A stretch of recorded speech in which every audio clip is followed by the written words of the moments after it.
Bismillahirrahmanirrahim. Ketemu lagi dengan saya, Coach Ridwan Abadi. Alhamdulillah di seri Business Maturity ini kita sekarang sudah masuk di tahapan ketiga atau stage ketiga, yaitu tentang tahapan growing.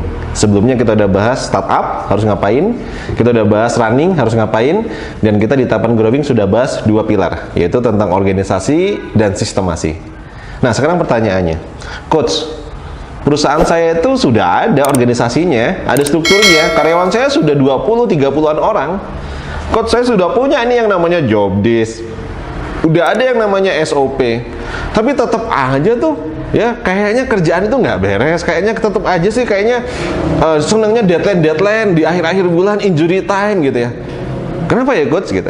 Nah, ada satu lagi di tahapan yang ketiga, di tahapan growing yang harus kita bangun ya.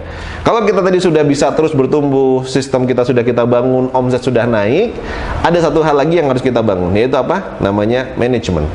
Jadi pilar ketiganya di tahapan growing adalah manajemen. Jadi boleh kita sudah punya organisasi, boleh kita udah punya sistem, tapi tanpa manajemen, sistem itu kayak nggak punya ruh.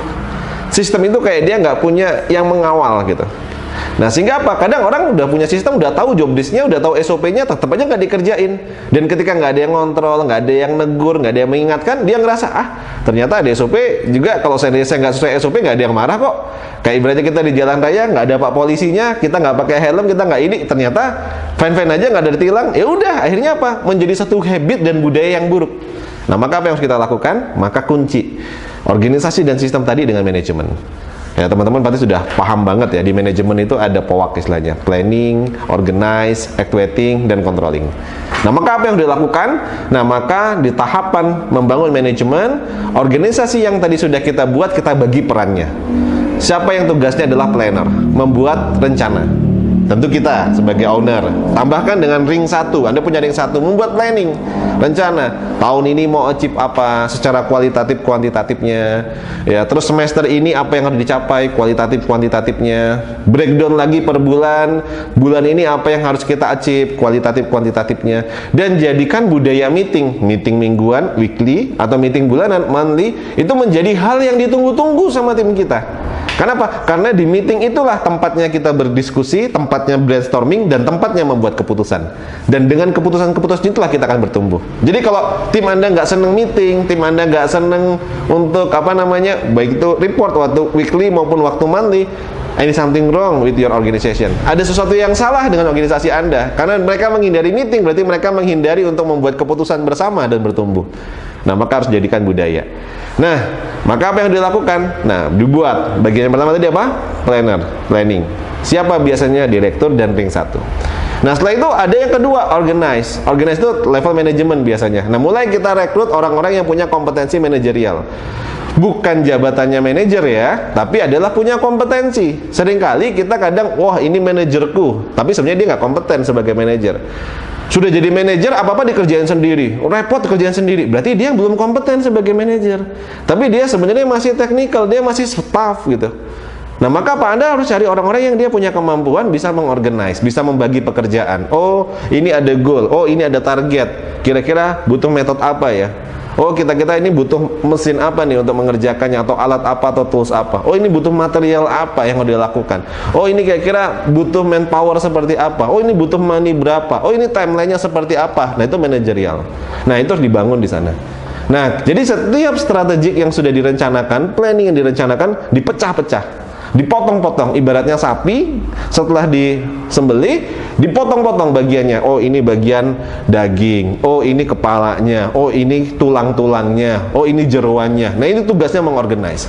Jika Anda butuh orang yang punya kemampuan untuk memisah itu semua, memilah menjadi bagian-bagian yang lebih kecil, sehingga ketika Anda minta, tolong ya nanti ini dagingnya dijadikan rendang sebagian jadikan sate, sebagian nanti jadikan rawon. Tolong nanti jeroannya ini dibagi lagi, ini nanti jadi babat, jadi apa segala macam. Nah di titik itu tugasnya seorang manajerial. Nah setelah itu ada actuating. Actuating itu adalah pelaksana-pelaksananya. Tim yang paling banyak di perusahaan kita adalah pelaksana. Anda bekali mereka tadi dengan apa? Dengan job list dan SOP kan sudahan. Nah tapi Anda harus punya alat ukur. Biasanya saya pakai 2. Di atasnya Anda harus punya orang yang mampu mengontrol. Jadi tadi ada 4 ya. Planner itu biasanya levelnya direktur dan ring 1. Yang kedua organize, levelnya tadi itu adalah manager. Yang ketiga tadi adalah actuating, levelnya adalah pelaksana, staff, technical. Dan yang keempat ini adalah controlling. Ini levelnya supervisor atau supervisi. Nah, supervisor atau supervisi bekali dengan 2 hal. Kasih dia metrik. Apa yang dicapai ya, lag measure-nya apa, lead measure yang sudah harus dia lakukan apa saja. Nah, Anda teman-teman harus bisa membreakdown itu, kasih tahu, oh job desk-nya ini. Nah, di dalam job desk itu tambahkan, misalnya tambahkan apa, ada namanya KPI, key performa. Jadi yang harus dipakai setiap orang itu dia punya indikator pencapaian hasilnya apa. Oh, job desk-nya ada ini, oh maka dia key performanya apa, key performa indikatornya. Dikatakan dia bekerja baik jika apa, dikatakan dia biasa aja jika apa. Nah, ketika sudah masuk, itulah yang dipegang sama supervisor. Jadi supervisor itu setiap ini dia punya jatah untuk kontrol, keliling, ngelihat SOP-nya jalan atau tidak, ya action plan-nya jalan atau tidak, pencapaiannya seperti apa, ada problem tidak di lapangan. Nah, dia controlling, melakukan yang namanya monitoring dan evaluation. Terus kontrol, hasil controllingnya report lagi ke atas. Jadi cycles. Oke, dibuat report weekly, dibuat report monthly, pencapaiannya berapa persen gitu. Saya di klien-klien saya setiap bulan kita lakukan yang namanya monthly meeting, kita evaluasi. Goal kualitatifnya tercapai tidak? Goal kuantitatifnya tercapai tidak? Action plan-nya berjalan atau tidak? Memastikan itu aja, make sure gitu ya. Nah, inilah tugasnya manajemen. Sehingga apa? Organisasi ditambah dengan sistem dikontrol sama manajemen. Nah, 3 inilah akan menjadi satu bagian yang dia akan terus berputar untuk menumbuhkan perusahaan. Jadi perusahaan itu apa? Perusahaan kita bertumbuh, ada organisasinya, ada sistemnya, ada yang mengontrol. Nah, inilah engine atau bahasa saya mesin pertumbuhan di perusahaan Anda. Sehingga apa? Sehingga adanya Anda di perusahaan itu memastikan bahwa engine ini jalan. Kita jadi seorang driver yang handal. Kita sudah bisa memastikan bahwa perusahaan itu bisa mencapai tujuan. Nah, coba sekarang dievaluasi. Kira-kira perusahaan kita sudah punya manajemen yang baik belum ya? Kira-kira kita sudah punya orang-orang yang bisa membantu memanage tidak ya?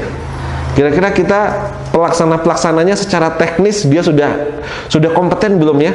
Dan kita punya nggak supervisor? Sehingga kalau saya ditanya, waduh coach, kalau harus melengkapi itu semua kan berarti tim kita gemuk banget dan banyak. Nah, saya bilang tadi ini adalah fungsi, bukan orang ya. Artinya apa? Fungsi itu bisa jadi ada yang merangkap, nggak apa-apa. Pada saat awal organisasi Anda mungkin ada yang merangkap. Oh, merangkap manajer sekaligus supervisor, boleh-boleh saja sih sebenarnya, tidak ada masalah. Dia yang membagi pekerjaan dan dia mengontrol juga, no problem, nggak ada masalah. Tapi pastikan setiap pekerjaan di perusahaan Anda termanage, ya. Saya sering menemui kenapa banyak UKM tidak bertumbuh, karena ketika saya tanya apa targetnya tahun ini, apa targetnya bulan ini, mereka nggak jelas apa yang mau dicapai. Ya, pokoknya hanya pengen bertumbuh, tapi nggak jelas bertumbuhnya itu mau seberapa persen, seberapa banyak, apa yang dilakukan, strateginya apa saja yang harus dilakukan, nggak ada. Nah, maka semua itu harus termanage. Nah, kalau ini sudah termanage, sudah berjalan, maka perusahaan Anda sudah levelnya menurut saya sudah growing. Nah, di sana Anda sudah bisa memvalidasi. Oke, memvalidasi apa? Bisnis ini sudah proper atau belum. Mulai Anda nanti bisa buka cabang, trial.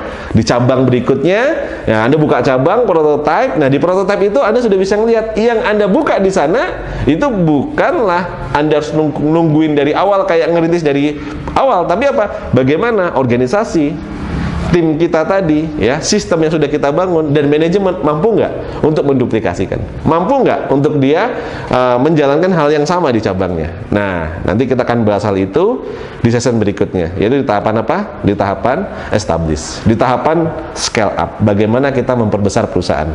Tapi syaratnya untuk scale up maka harus punya sistem dulu. Dan kebanyakan kesalahan teman-teman ngotot semangat pengen buka cabang banyak di mana-mana, padahal 3 syarat di growing tadi belum tercapai.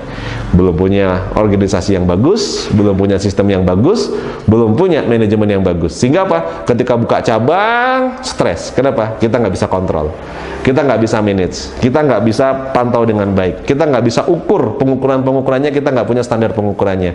Buka cabang bukannya untung malah buntung. Banyak loh yang kayak gitu. Punya satu outlet, duitnya kelihatan, pas punya beberapa cabang malah nggak punya duit. Kenapa? Subsidi silang. Hati-hati, maka pastikan 3 hal: organisasi, sistem dan manajemen Anda install dulu. Nah, ini yang mungkin bisa kita bahas di sesi ini. Sampai ketemu lagi di sesi kita berikutnya.